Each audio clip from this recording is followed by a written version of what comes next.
Halo, assalamualaikum warahmatullahi wabarakatuh. Back again with me, Apsani Rianto di channel ini, dan ini adalah Sepak Terjang.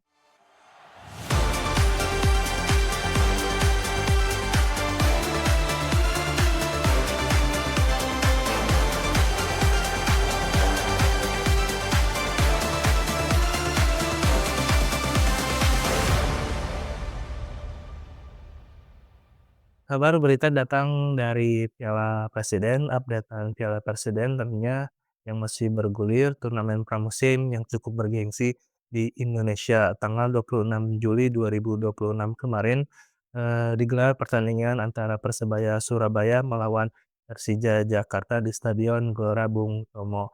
Skor akhir 1-0 untuk kemenangan tuan rumah melalui gol bunuh diri dari bek Persija Jakarta yang memasukkan bolanya atau mengoper kepada penjaga gawang Akhil Safik, namun sayang sekali tidak dapat diantisipasi dan berujung gol bunuh diri. Gol ini pun menjadi tidak lepas dari pressure dari pemain Persebaya Surabaya, yaitu Alex Mark. Sebelum masuk ke jalannya pertandingan, mari kita lihat dulu komposisi pemain dari Persebaya Surabaya yang tampil dengan formasi 4-3-3 di bawah penjaga gawang diisi oleh Hernando Ari, kemudian ada Arif Catur, terus Jefferson da Silva, Yuran Fernandes, dan Risto Mitrevic di lini pertahanan.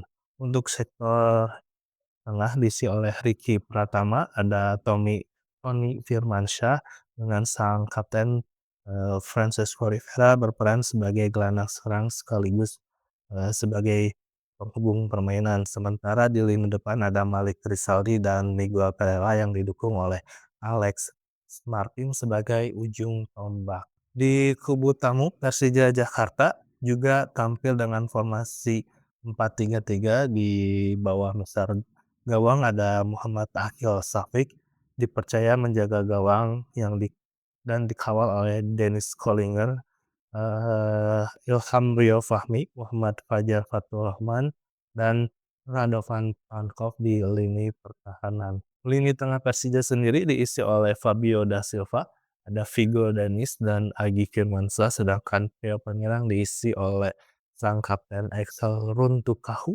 bersama Victor Datan dan Witan Sulaiman. Ini merupakan laga resmi atau laga debut pertama untuk Sinteyong, walaupun masih bertajuk laga pramusim, namun Piala Presiden ini cukup bergengsi begitu di Indonesia. Walaupun sempat dikabarkan akan menampilkan tim FA, Persija Jakarta akhirnya memutuskan untuk menggunakan skuad utama sebelum nanti akan melakoni tes di Thailand, begitu kabarnya. Absennya beberapa pemain yang mengikuti Piala AFF tentunya dimanfaatkan dengan baik oleh Sintayong dan pemain lain untuk mencoba meracik bagaimana jalannya pertandingan serta strategi begitu untuk tim Persija Jakarta. Untuk jalannya pertandingan sendiri berlangsung dengan tempo yang cukup tinggi. Di babak pertama, Persebaya berupaya menguasai jalannya permainan dan menempatkan Persija dalam tekanan. Pada menit ke-36, Miguel Pereira sempat melengsek dari sisi kiri dan melepaskan sepakan keras, namun masih bisa diamankan oleh penjaga gawang Persija. Hingga babak pertama berakhir, skor masih kacamata, dengan catatan sudah ada 4 kartu kuning yang dikeluarkan wasit sepanjang babak pertama. Memang tensi pertandingan ini cukup tinggi walaupun masih bertajuk Piala Presiden, yang artinya turnamen pramusim begitu. Di babak kedua sendiri baik Persebaya maupun Persija sama-sama melakukan penyegaran tim, pergantian pemain dalam 15 menit pertama babak kedua.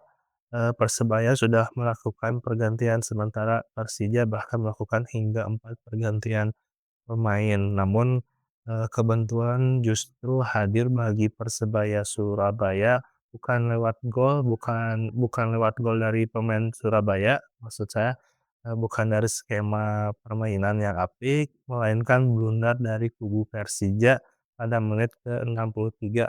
Bek Persija Radovan Pankov melakukan kesalahan back pass kepada kiper Akil Safik.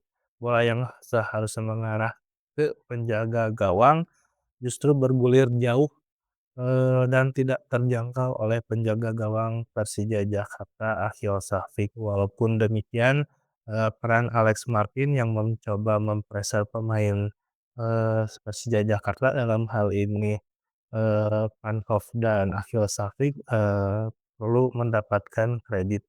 Gol bunuh diri ini pun, mengubah kedudukan menjadi 1-0 untuk keunggulan Persebaya Surabaya yang berjuluk, Jul Ijo.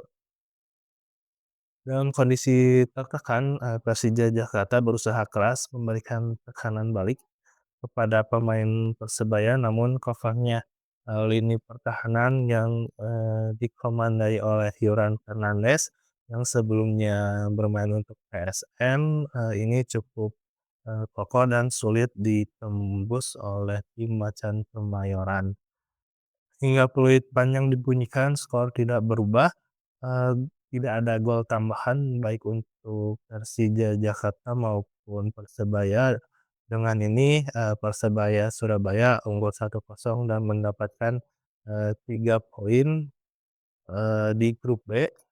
Menariknya kondisi yang dialami, Persija Jakarta ini mirip dengan yang dialami Persib Bandung di grup A. Sama seperti Persib, hampir setengah dari pemain inti Persija juga absen karena, harus mengikuti Piala AFF, namun ini masih merupakan ajang uji coba turnamen pramusim yang biasanya dimanfaatkan oleh, klub-klub liga untuk mencari dan meracik formasi terbaik sebelum nanti, menjalani laga yang sesungguhnya. Nah itu dia jalannya laga panas, antara Persebaya Surabaya dan Persija Jakarta. Tim tuan rumah, unggul 1-0, dari gol bunuh diri Radovan Pankov. Hasil ini sekaligus mewarnai debut, Sinteyong sebagai, pelatih baru, tentunya debut yang tidak baik atau yang kurang bagus. Bagaimana nih menurut, kalian apakah Sinteyong masih butuh waktu? Mengingat, ini merupakan, laga perdana Sinteyong dan tentunya pemain-pemain dari Persija Jakarta, merupakan pemain-pemain yang masih baru dan masih perlu adaptasi lagi. Begitu saja dari saya, jangan lupa subscribe, silakan tuliskan komentar kalian di kolom komentar untuk berdiskusi. Salam sejahtera, salam sehat untuk kita semua para pecinta sepak bola di Indonesia.